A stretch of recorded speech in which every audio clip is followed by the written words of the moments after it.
नमस्कार, आप देख रहे हैं फाइनल पोस्ट पुरुषोत्तम के साथ। बिहार भाजपा को लेकर के बहुत बड़ी खबर आ रही है। किसकी कुर्सी जाने वाली है, कौन नया चेहरा है और किसको कौन सी कुर्सी मिलने वाली है, सारी चीजों पर अपडेट देने के लिए हमारे एडिटर इन चीफ आ रहे हैं और आपको वो बताएंगे कि आखिर बिहार भाजपा में क्या कुछ चल रहा है, क्या बदलाव होने जा रहा है। सभी चीज की जानकारी हम आपके सामने रख रहे हैं। स्वागत है सर आपका। धन्यवाद। तो बिहार भाजपा को लेकर के क्या खबर है आपके पास? देखिए पुरुषोत्तम, ये जो लोकसभा का चुनाव समाप्त हुआ जी। इस चुनाव के समाप्त होने के बाद राजनीतिक गलियारे जो हैं उन गलियारों में तरह तरह की चर्चाएं चलनी प्रारंभ हुई। चलनी प्रारंभ ये हुई कि लव कुश समीकरण, सबसे पहले नीतीश कुमार का समीकरण, कुशवाहा मत महागठबंधन की ओर चला गया। तथ्य है, नहीं तो कुशवाहा का सबसे बड़ा नेता बिहार का उपेंद्र कुशवाहा चुनाव हार गए, तीसरे नंबर पे थे। तो तमाम जो स्थितियां सामने आई, उन स्थितियों के बाद आज की तारीख में हर राजनीतिक दल अपनी अपनी समीक्षा में लगा हुआ है। ऐसा नहीं है कि भारतीय जनता पार्टी समीक्षा में लगा हुआ है और जनता दल यूनाइटेड समीक्षा में लगा हुआ है और आरजेडी अपनी समीक्षा नहीं कर रहा है। आरजेडी भी समीक्षा कर रहा है कि कहाँ चूक हो गई। चूंकि हम ये मान के चलते हैं कि आरजेडी अगर तकनीकी तौर पे अपने आप को थोड़ा मजबूत रखता, टिकट के बंटवारे में थोड़ा रियायत नहीं, टिकट के बंटवारे में अगर पैसे के लेन देन को महत्व नहीं देते हुए कैंडिडेट के जीतने पे अगर फोकस किया होता। देखिए, मैं बहुत स्पष्ट बोलता हूं, है ना। ये बात हो सकता है कि हमारे आरजेडी के कुछ नेताओं को बुरी भी लगे, लेकिन फैक्ट यही है, आरजेडी ने टिकट बेचा, मुकेश सहनी ने टिकट बेचा, इसमें कहीं कोई ऐतराज तो नहीं है। तो आज की तारीख में सभी मंथन कर रहे हैं, सभी इसकी समीक्षा कर रहे हैं। अब आप ये मान के चलिए कि अगर आरजेडी 15 सीट जीत लेता तो आज की तारीख में आरजेडी का जो वोल्टेज है, जो पारा है, जो राजनीतिक तापमान है, वो तापमान आज कहाँ होता? बहुत आगे, सबसे ऊपर। नीतीश जी को यह लगता है कि 16 में 12 जीते, 16 में 16 जीते और बीजेपी 12 पे सिमट जाती तो हम और कितना मजबूत होते। अगर नीतीश जी 16 में 16 जीत जाते तो आज वो चंद्रबाबू नायडू के बराबर रहते, बिल्कुल, है ना। तो ये समीक्षा का दौर अभी चल रहा है। भारतीय जनता पार्टी ने कुशवाहा राजनीति में एक एक्सपेरिमेंट किया, सम्राट चौधरी को उप मुख्यमंत्री बना के, लेकिन सम्राट चौधरी का परफॉर्मेंस वो नहीं रह पाया जिसकी उम्मीद भाजपा को थी। गद्दी जा सकती है, सम्राट चौधरी की गद्दी जा सकती है। विजय सिन्हा भूमिहार वोटों को पूरे तरीके से अपनी तरफ नहीं खींच पाए। नतीजा ये हुआ कि मुन्ना शुक्ला और और भी एक आध गो भूमिहार कैंडिडेट थे, ललन सिंह, हालांकि ललन सिंह भी चुनाव जीते और वहाँ जो इसके लोजपा के उम्मीदवार थे बीना देवी, उन्होंने भी चुनाव जीता, लेकिन जो चुनाव का अंतर था वो अंतर काफी कम घट गया। तो समीक्षा का दौर चल रहा है।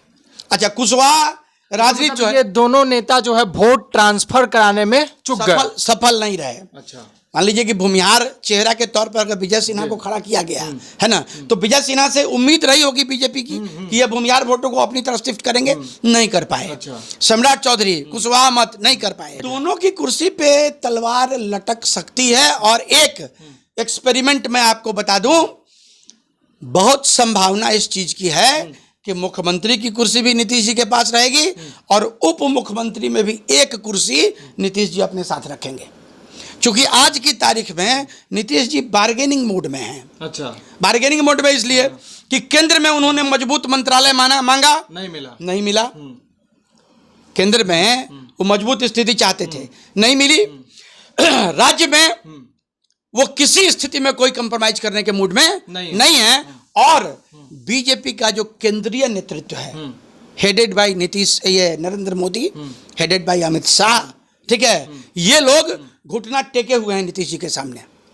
मतलब राज्य में किसी तरह का इंटरफेरेंस नहीं चाहिए। नीतीश जी के सामने घुटना टेकने की एक और वजह है। अच्छा। चंद्रबाबू नायडू को प्रधानमंत्री के तौर पर कोई प्रोजेक्ट नहीं कर सकता है, नहीं, लेकिन नीतीश कुमार के पास ये विकल्प खुला हुआ है। अच्छा, आज अगर नीतीश कुमार तैयार हो जाएं तो जो इंडिया गठबंधन है, वो इंडिया गठबंधन नीतीश कुमार को आगे करके एक दूसरा खेल कर सकता है। बिल्कुल। तो आज की तारीख में आप ये समझिए कि सबसे बड़ा बाजीगर पूरे हिंदुस्तान की राजनीति पर अगर कोई है तो वो नीतीश कुमार है। और मैंने पहले भी कहा है कि देखिए, नीतीश कुमार बहुत ही सीजन्ड पॉलिटिशियन है और उनके इतना विजन विजनरी लीडर। हाँ, विजनरी लीडर जो है ये हमको दूसरा नहीं दिखता है। तो आज देखिए, आज बिहार के लिए देखिए, बिहार का वो समय देखिए आप 2005 से 2010 के बीच में जब नीतीश जी पहली बार सत्ता में आए थे, उस समय विकास डेवलपमेंट वो बिल्कुल उसमें उस समय नीतीश जी की सरकार को 100 में 100 दिया सकता था। धीरे धीरे वो घटा। तो अब नीतीश जी की स्थिति यह है कि वो जो बीच में घटा है ना, आज हम बार्गेनिंग कंडीशन में हैं, तो केंद्र सरकार से हम जितना ले सकते हैं ले लें और लेके बिहार के डेवलपमेंट का रास्ता अख्तियार करें। कारण ये भी है, एक कारण, उसका सबसे मजबूत कारण क्या है, क्योंकि बिहार के पास जो रेवेन्यू जनरेट करने का साधन है उसमें शराब तो बेचने नहीं देंगे ये। हाँ, नहीं शराबबंदी है यहाँ पे। हाँ, हालांकि ये बात जरूर है कि शराबबंदी होने के बावजूद भी एक पैरेलल नेटवर्क पूरे बिहार में चल रहा है जो रेवेन्यू काफी कलेक्ट कर रहा है, और जो रेवेन्यू भी कलेक्ट कर रहा है और सरकार को नुकसान भी हो रहा है। तो सरकार को इसकी समीक्षा भी करनी चाहिए। लेकिन मैं आपको बताऊं कि देखिए, जैसे क्या कि रेवेन्यू का स्रोत हमारे पास कम है, हमारे पास इनकम कम है, हमारे एक्सपेंडिचर ज्यादा है। तो हमारे एक्सपेंडिचर जो कैसे मीट करेंगे, तो उसको मीट करने के लिए केंद्र का सहयोग चाहिए, है ना। उसको मीट करने के लिए केंद्र का सहयोग चाहिए। और केंद्र सरकार जो है वो इनके सामने, नीतीश जी के सामने मजबूर है। क्योंकि सत्ता का जो खेल चलता है, जो सत्ता का जो शतरंज बिछता है, उसमें हमेशा जो है वो राजा, सामने वाला पार्टी जो कोशिश करता है कि कैसे हम इसको राजा को चेक दें और चेक देके चुनाव जीतें, है ना, मैंने शतरंज जीते हैं। नीतीश जी भी आज की तारीख में बहुत सेफ तैयारी कर रहे हैं, बहुत सेफ गेम कर रहे हैं। और किसी भी स्थिति में नीतीश जी ये नहीं चाहेंगे कि भारतीय जनता पार्टी नंबर 1 की पार्टी बनके बिहार में रहे। मतलब नीतीश जी खुद कॉम्प्रोमाइज नहीं करना चाहते किसी स्थिति में नहीं। अच्छा, इंटरनल बात बताइए, ये जो दो उप मुख्यमंत्री हैं भाजपा के, दोनों के साथ में फिट नहीं बैठ रहा है क्या नीतीश जी का सब कुछ? देखिए, इन दोनों के साथ फिट बैठ रहा है नहीं बैठ रहा है ये कहना तो अभी थोड़ी जल्दीबाजी होगी। लेकिन जो केमिस्ट्री दिखती है, जैसे एक साइड में सम्राट बैठे हैं, दूसरे साइड में विजय सिन्हा बैठे हैं, बीच में मुख्यमंत्री बैठे हैं, तो मुख्यमंत्री के चेहरे के भाव को अगर आप पढ़ेंगे तो आप वहीं पे मैं जा रहा था, यही चीज सुनना चाह रहा था। आप ये महसूस करेंगे कि नीतीश जी थोड़ा असहज महसूस करते हैं, क्योंकि नीतीश जी के काम करने का तरीका थोड़ा डिफरेंट है ना। नीतीश जी कभी ये नहीं चाहेंगे कि कोई ऐसा मुद्दा उठे जिससे इनके जो मुस्लिम समर्थक हैं वो इनका साथ छोड़ दे। अच्छा, है ना। तो नीतीश जी आप ये समझिए कि जिस तरह से ईगो के बीच में सुपर ईगो एक बैलेंस बना के चलता है, मनोविज्ञान में हम लोग जो पढ़ाते हैं, है ना, तो आप ये मान के चलिए कि नीतीश जी अभी पूरा बैलेंस बना के चल रहे हैं और वो नहीं चाहते हैं कि पारा 1 डिग्री भी बाएं दाएं हो। तो नीतीश जी इस तैयारी में लगे हुए, और मुझे लगता है कि अभी जो वक्त आ रहा है, मतलब एक आध हफ्ता 10 दिन का जो समय आ रहा है ना, इस बीच में बिहार की राजनीति में कुछ बड़ा बदलाव देखने को मिल सकता है। और पूरा का पूरा फोकस आज की तारीख में आरजेडी का भी कुशवाहा मतों पे है, नीतीश जी का भी कुशवाहा मतों पे है, और भाजपा का भी कुशवाहा मतों पे है। तो अब ये तैयारी नीतीश जी कर रहे हैं कि जो लवकुश समीकरण हमारा था, जो हमारे राजनीति का बुनियाद था, हमारी राजनीति की बुनियाद थी, वो बुनियाद हमारी नहीं हिले, और इसके लिए वो अपनी पूरी तैयारी में लगे। इस तैयारी में उपेंद्र कुशवाहा को कोई स्थान जदयू या भाजपा में मिलते हुए आपको दिख रहा है क्या? देखिए, मुझे लगता है कि उपेंद्र कुशवाहा को साधने में नीतीश जी क्या करेंगे।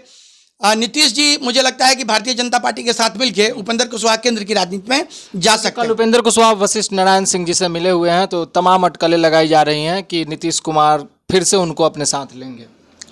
देखिए, ये उपेंद्र कुशवाहा भी जो है बहुत सीजन्ड पॉलिटिशियन है, और उपेंद्र कुशवाहा भी अपने आप को आज की तारीख में राजनीति के एक हाशिए पे पाते हैं। अच्छा। क्योंकि मीडिया हाउसेस से जो खबर आई, वो खबर ये आ रही थी कि पवन सिंह को खड़ा करके उपेंद्र कुशवाहा के कद को कम किया गया। अगर पवन सिंह खड़ा नहीं होते, चुनाव नहीं लड़ते, तो फिर उपेंद्र कुशवाहा की जीत में कहीं कोई लेकिन नहीं था। हालांकि आपको एक बात बताएं कि शुरुआती दिनों में ये दाव बीजेपी ने जरूर खेला पवन सिंह को खड़ा करके। अच्छा, ये दाव खेला पवन सिंह को खड़ा करके कि जहां हम रहेंगे जीत वहां रहेगी। अच्छा। देखिए, एक बात आप, मोदी का भी मिथक टूटा इस चुनाव में, लोकसभा चुनाव में मोदी का भी मिथक टूटा। मोदी को ये लगता था कि मैं जहां खड़ा हूं, मैंने जिस क्षेत्र में प्रचार कर दिया उस क्षेत्र में जीत हमारी हो गई, है ना। और आप बयान को भी देखिए मोदी जी को कि पिछली बार भी जब बिहार में आए, उनकी कई सभाएं हुई, और हर सभा में उन्होंने ये बात कही कि पिछली बार तो एक सीट चूक गए थे, इस बार तो 40 में 40 हो 40 जाते। लेकर के जाएंगे। ठीक है, 12 पर सिमट गए। ठीक है। और बीजेपी 12 पर सिमट गई। 12 नहीं मानिए आप उसको, एनडीए गठबंधन के एनडीए साथ मिला लीजिए तो 12 दूनी 24 और 5, मतलब आप ये समझिए कि 28-30 के पास सब सिमट गई। तो ये अच्छा, वोटिंग परसेंटेज जो है, घटा। वोट परसेंट घटा, है ना। विरोधी विपक्ष, जैसे पहले इनके कैंडिडेट 2 लाख 2.5 लाख 3 लाख वोट से जीते थे, आज की तारीख में सबका वोट परसेंटेज घट गया। मतलब विपक्ष मजबूत हुआ और विपक्ष की जो मजबूती थी वो मजबूती बनी नहीं रहे आगामी विधानसभा चुनाव तक। इसके लिए तैयारी ये हो रही है कि किसी भी तरीके से हम सत्ता, जो 2025 की विधानसभा की सत्ता है, उस सत्ता पे हम कमजोर नहीं पड़े। एक सवाल और मैं आपसे पूछना चाहूंगा, 29 तारीख को लेकर के बहुत चर्चा हो रही है कि जदयू की कार्यकारिणी की बैठक है दिल्ली में। 29 तारीख को क्या कुछ होने वाला है जदयू में? एक खबर जो आ रही है बार बार कि हो सकता है कि 29 तारीख को नीतीश कुमार अपने पुत्र को लॉन्च करें। क्या इस पर आपका क्या कहना है? नीतीश जी ने इन संभावनाओं से इनकार किया है अभी तक। निशांत की जो एंट्री है, उनके जो पुत्र हैं, उसकी एंट्री की संभावनाओं से इन्होंने इनकार किया है। लेकिन नीतीश जी ने जब इनकार किया है ना, तब तक उस तरह का काम उन्होंने किया है। अच्छा। तो नीतीश जी को समझ पाना बड़ा मुश्किल है।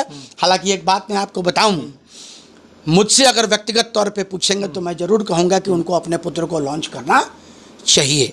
क्यों? इसलिए करना चाहिए कि देखिए, एक चीज़ आप मान लीजिए, हिंदुस्तान की जो राजनीति है, हिंदुस्तान की राजनीति में आप भले परिवारवाद के ऊपर कितना भी आक्षेप लगा दें, है ना, लेकिन चाहे वो भारतीय जनता पार्टी हो, राष्ट्रीय जनता दल हो, समाजवादी पार्टी हो, टीडीपी हो, या जितनी भी दल हैं, जनता दल यूनाइटेड ही एक ऐसी पार्टी है जिसने अपने नेक्स्ट जनरेशन को छोड़ रखा है। तो आप ये समझिए कि जिन जिन लोगों ने अपने नेक्स्ट जनरेशन को छोड़ा, वो पार्टी समाप्त हो गई। अच्छा, अगर डीएमके के जो प्रमुख थे वो अगर अपने पुत्र स्टालिन को नहीं लॉन्च करते, है ना, तो पार्टी टूट जाती।